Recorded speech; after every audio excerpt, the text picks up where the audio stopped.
Hi everyone, welcome back to a new video.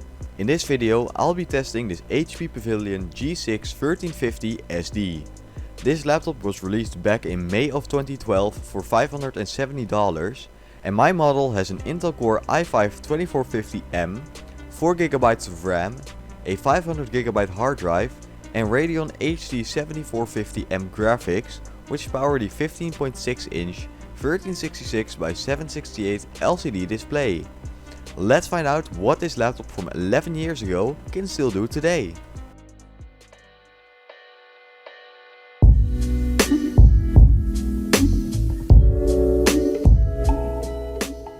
First off, it was time to replace the thermal paste. Fun fact, this laptop is a somewhat improved version of the HP Pavilion G6-1350sd that I reviewed back in March of 2021. Compared to that laptop, this one actually has a dedicated GPU, giving this laptop a bit of a better chance today. But back to replacing the thermal paste, this took a while as the whole laptop had to come apart. I made a full tutorial on my other channel, but for now I'll speed things up a bit. Then it was time to clean the outside. This laptop was already very clean when I got it, but an extra clean never hurts.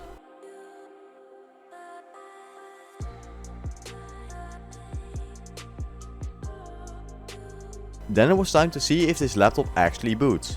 Plugging in the charger and pressing the power button, the laptop boots right into the BIOS.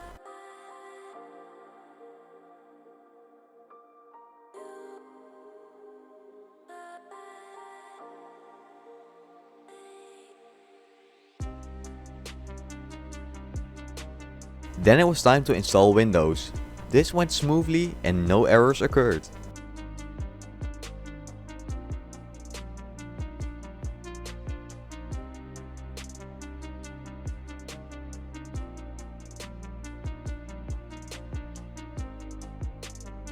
Since this laptop uses a Radeon HD 7450M GPU, I needed to install the drivers for it.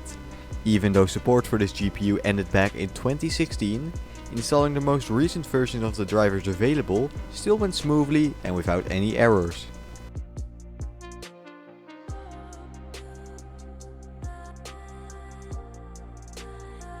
Then it was on to installing programs.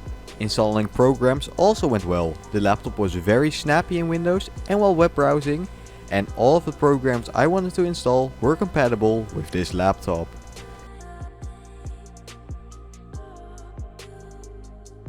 I then went on to testing out the keyboard. Using the keyboard on this laptop is actually quite a good experience. The keyboard types well and the keys are spaced apart enough so that you don't make much mistakes. This is how the keyboard sounds.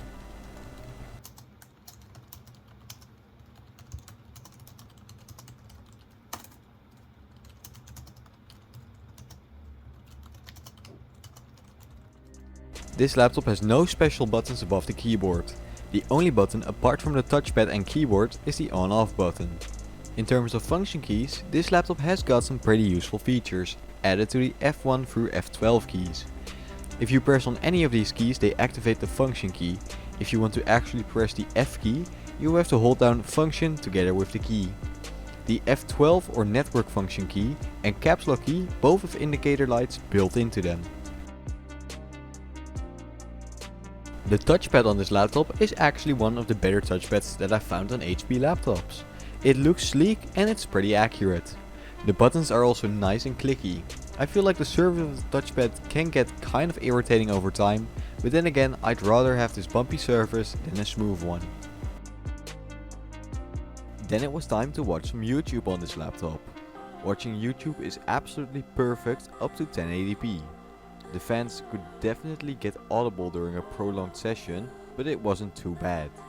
The speakers sound decent, but couldn't really go all that loud. This is how the speakers sound. Display. Let's find out what this netbook from 14 years ago can still do today.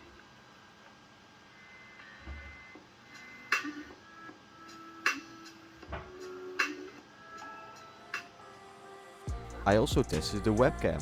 Although it's absolutely nothing good, this webcam should be just fine for some basic video calling. Now let's have a look at the ports on this laptop. On the left side you can find a VGA port, a LAN port, an HDMI port, 2 USB ports, 3.5mm jacks for the microphone and headphones, and some status LEDs. On the front, this laptop has no ports. On the right side you can find a DVD player, another USB port, the charging port, and an opening for a lock. On the back, this laptop has no ports. Above the keyboard is the microphone, which I also tested. This is how the microphone sounds. Alright, this is the mic on the HP Pavilion G6 laptop. I don't know how it sounds, but it's probably just a standard laptop microphone. Now let's run some benchmarks. First off, Heaven. In Heaven, this laptop got an average FPS of 8.3 and a score of 210. Running Cinebench, this laptop got a score of 1031 in the multi-core test and a score of 518 in the single-core test. Time to test out some games.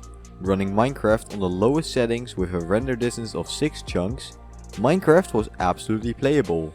This laptop managed to achieve an average FPS of 50, with 1% lows of 15 FPS and 0.1% lows of 8 FPS, which made Minecraft absolutely playable.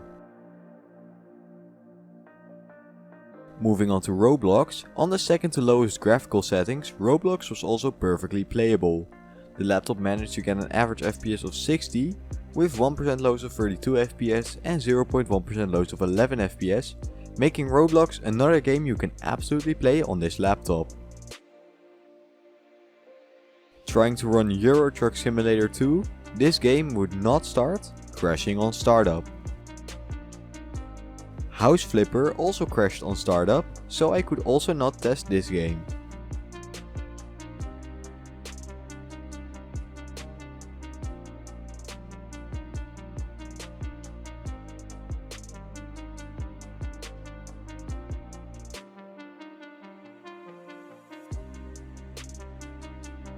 BeamNG Drive did launch, although even on the lowest settings this laptop only managed to achieve an average FPS of 13, with 1% and 0.1% lows of 1 FPS, which caused BeamNG to really not be all that playable sadly.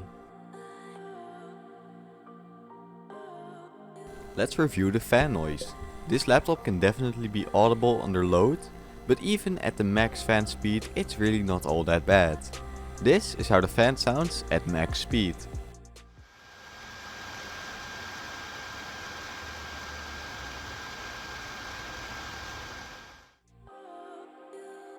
And with that, it's time to shut down this laptop and give my final opinion. Do I think it's still usable? I absolutely do.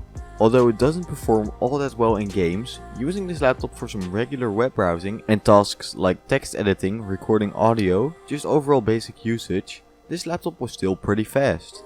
Websites like YouTube are perfectly usable on this laptop, which makes this a perfect machine for some light tasks.